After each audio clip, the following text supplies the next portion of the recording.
I never asked, but I always wondered about the things you kept inside.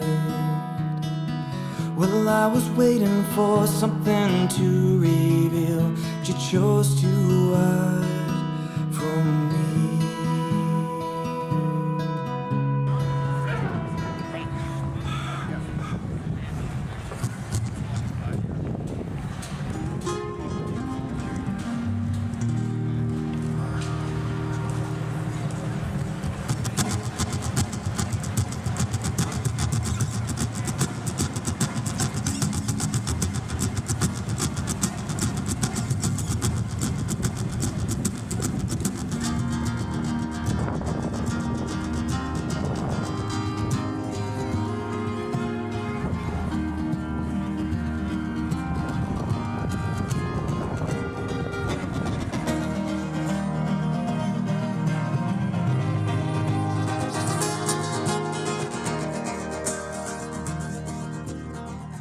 Hi, my name is Bob Antonelli. I play guitar for our band Cahill. And I'm Scott O'Brien, and I also play guitar, and we both sing. My name is Chad Dietz. I have a stage name, Wacky Chad. I do a stunt comedy show involving extreme pogo stick tricks, a tall unicycle, skateboard. My name is Sarah Kuipo Mishina Coons, and I do a show called The Flying Hawaiian Show. We grew up together. We started performing in Harvard Harvard Square. Our style of music really fit well with the street performing venue, I guess. I think because it's two of us is pretty unique. We have a very full acoustic sound for a couple guitars, so we do like long, drawn-out jam sessions and solos and have all sorts of effects, and it sort of elevates it.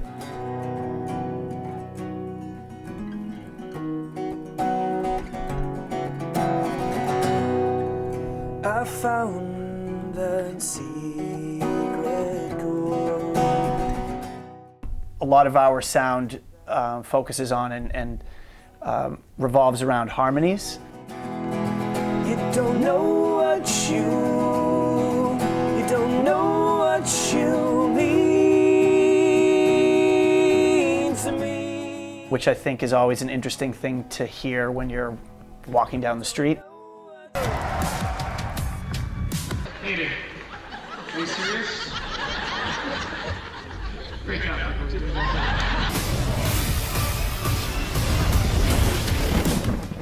I started doing like magic tricks as a birthday host. I bought like a pogo stick. I kind of hardly knew how to unicycle. I would do extreme pogo stick tricks.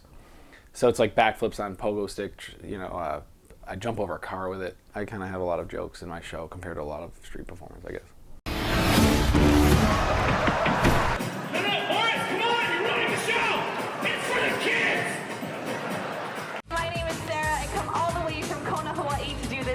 I actually studied contortion in a Chinese circus school so that I could do tricks like this for people like you. It doesn't hurt anymore. I am very proudly from Kona, Hawaii, and my show is very much based on where I'm from. So I'd always heard about street performing, but I'd never seen it because I'm from Hawaii. Like, there's no street shows there. And I was in Europe in 2013, and I saw my first street show. And at the time, I really wanted to work for Cirque du Soleil. That was like it. And I was working in a variety show. But I saw this street show, and I was like, this is so cool. Like, you have complete artistic freedom. I went to a circus school and started street shows while I was doing variety theater work. I got one blue in the back, thank you. I've done stage and street performing mostly in Europe, but all over the world for the last 3 years. And Faneuil Hall, in my opinion, is the best place to street perform in the US. There's a lot of psychology involved, a lot of trying to connect with people and know if there's somebody that will help you in the show, listening to the audience, figuring out, kind of sounds a little hippie, but figuring out what the energy is. We decided to try to pursue a full-time career in music before we actually made any money. Once we knew or heard about Faneuil Hall as being something that you could make a pretty good living at, we were like, all right, we need to try and get into this. And it was an audition-based program. The responsible thing to do would be to like pay off my car loan. The irresponsible thing to do would be to quit my job and decide that I'm going to make a living as a street performer. We got it, and then, yeah, like Scott was saying, then it just became a great well to both play music, keep, hone your skills, and then, start making some money. I was one of the first street performers to accept cashless tips. First tip a street performer with a credit card. I think that's the coolest thing. I have what is called a dip jar. It's called the dip jar, dipjar.com. They invented them. I've been using it for about a year. It means a lot to me if you actually use it. It's really simple how the credit card machine works. You just dip it in, it takes $10 out, okay? Had like a coffee can size machine. It was like a dip jar.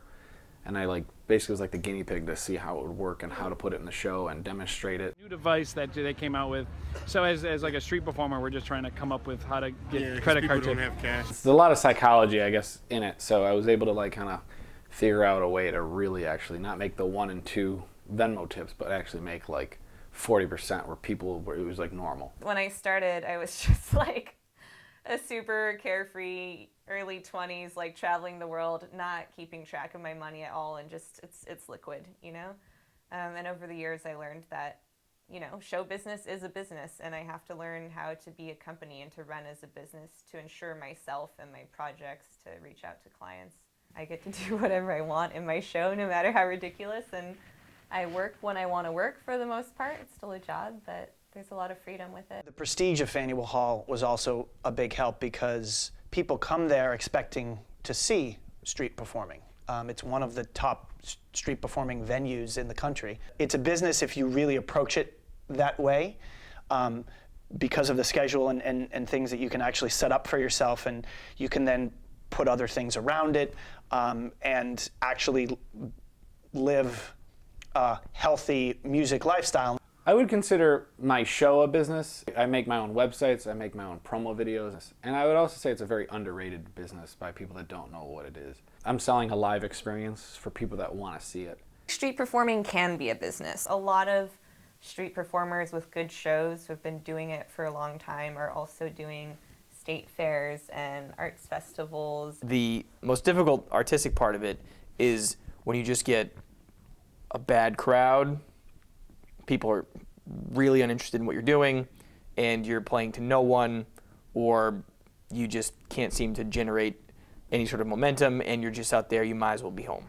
Those are really rough days because you just don't know. Like it could change in 10 minutes, it could not change at all, and so you just have to muscle through it. You don't have anybody over your shoulder saying go make money. You just have you going make money. Freedom can be nice and then hard at the same time, like in the sense of telling yourself, okay, I should do 8 shows today. I don't have a boss that if I decide not to go to work, nobody's going to punish me, if I do a bad job. No, it's just so, there's a lot of solitude in street performing. I get a lot of really weird ideas, and I really have to make the executive decisions of what works and what doesn't work and how can I cater to the right audience. It is a business, but it is a seasonal business and a weather contingent business. Weather is difficult because if there's bad weather, I don't work. On afternoons where we're really playing a song really well, and we've done something, we're in a groove, and then the song ends, and it's just and oh, but that was so good. It's perceived by people just go, oh, I don't realize how good this person is, or they just don't take time to stop and smell the roses. The people I meet who have seen good street shows or come up to me after my show, they really do appreciate it. But I think the general public and this country in general, we don't have so much of it, and so it's hard to fully appreciate what we do.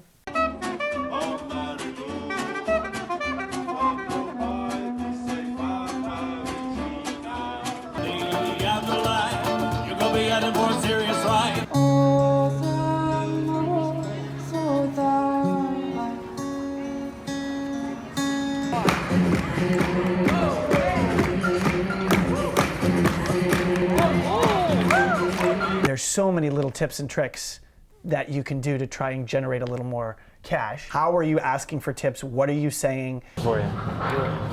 You guys are awesome. So, yeah, awesome. Oh, jeez. Yeah. You're really good. Oh, there you go. That's for you guys, yeah. If you entertain this family, that family, this couple, this group of friends throughout the show and kind of give little interactions to each one, it's kind of like they feel like they're a part of the show. And so each one will feel like they have to tip you because you spent a special moment with them. I used to say, if you don't tip us, we can't eat. Right. That was a big one. I said, we're not paid to be here. If you don't tip us, we don't eat. That was a big line, was we're not paid to be here. If you have a really good show and then you say like something like, hey, if you give $10, not only is it a huge compliment, it means a lot to me, kind of showing your appreciation in your tip speech. It was very hard to get people to take me seriously and not just as some like cute little girl with a hula hoop, and getting paid as well. Like it took me years of denial, but finally I was like, I can't be like this cute girl and get paid. And so I had to find this balance between being sweet and being approachable and being loving, but being a figure of authority. When I started street performing, I found that I liked it way better than working indoors in like, a 5-minute act in a 60, 90-minute show, because at street performing, I feel I get the best connection to my audience. I get to talk to them, I get to joke with them. When I do tricks, I feel that they have more value because we have a relationship. I would say the majority of the fans we have now are because they saw us at Faneuil Hall at some point. We still get emails like that all the time. People yeah. who are just like, oh my gosh, it's so good to see you. We saw you in Faneuil Hall back in 2008. We have your CD. We still listen to it. So it never catapulted us, but it is definitely a major part of the fans we have and where we're at.